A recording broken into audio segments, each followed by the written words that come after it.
មកពីក្រៅហត់ខ្ជិលធ្វើ nighttime routine skincare អីញ៉ៃៗនៅដល់គ្នាអាចសាក់ទម្លាប់ថែរក្សាស្បែកនេះបានងាយៗតែធ្វើឲ្យយើងស្អាតជាងមុនដែលអត់មកដល់ផ្ទះវិញគឺ stack មកចង់ធ្វើអីទាំងអស់គឺខ្ញុំឥឡូវហ្នឹងឯងអ្នកនរគ្នាមានអារម្មណ៍ថាហត់ហើយខ្ជិលមែនតើខ្ញុំញ៉ាំអីហើយអញ្ចឹងទៅគឺខ្ញុំ go straight to get ready for bed យកមកអារម្មណ៍ពេលនេះគឺល្ងុយគេងជាខ្លាំងប៉ុន្តែគឺត្រូវ remove makeup សិនបន្ទាប់ពី remove makeup ហើយខ្ញុំចងសក់រៀបចំខ្លួនទៅលាងមុខហើយនឹងងូតទឹកអ្នកនរគ្នាដើម្បីសម្អាតខ្លួនហើយនឹងធ្វើអារម្មណ៍ស្រស់ស្រាយជាងមុននេះខ្ញុំងូតទឹកហើយខ្ញុំមកពាក់ជាមួយនឹង bathrobe របស់ខ្ញុំចូលមកដល់ skincare ហ្នឹងគឺខ្ញុំធ្វើងាយៗអ្នកនរគ្នាគ្រាន់តែបាញ់ spray ហើយប្រើជាមួយនឹង toner ដើម្បីផ្ដល់សំណើមនៅលើមុខតិចៗ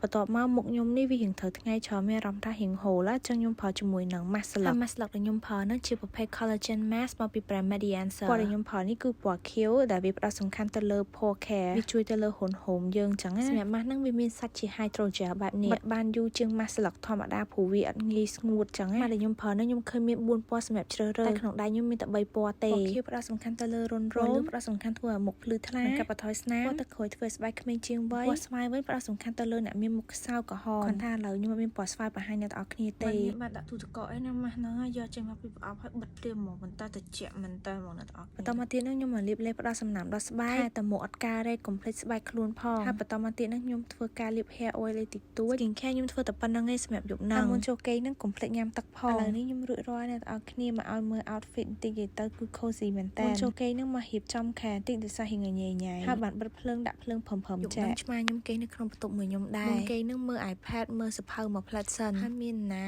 មើលបានតែមួយផ្លែតហ្នឹងគឺល្ងុយគេងតែម្ដងដំបូងហ្នឹងថារកដកម៉ាស់ចេញហើយប៉ុន្តែវាត្រជាក់ពេកក៏ហើយនេះងើបមកម៉ោង2យប់ប៉ាមកដកម៉ាស់ហើយបើកភ្លើងថតទៀតសារហ្មងខ្ញុំបើកភ្នែកចង់រួចទេហើយនេះគឺផឹកឡើងស្បែករបស់ខ្ញុំបន្ទាប់ពីងើបពីគេងឯណាទាំងអស់គ្នាវាអត់មាននៅលើបឡូងនៅលើមុខទេប៉ុន្តែមើលមកបែបលក្ខណៈ glow កាឡា skin ពីខាងក្នុងហ្មងទាំងដែលខ្ញុំលាប skincare តិចតួចហើយបិទតែម៉ាស់ទេអញ្ចឹងវីដេអូខ្ញុំមានតែប៉ុណ្្នឹងឯងអរគុណសម្រាប់ការទស្សនាជួបគ្នានៅវីដេអូក្រោយបាយបាយ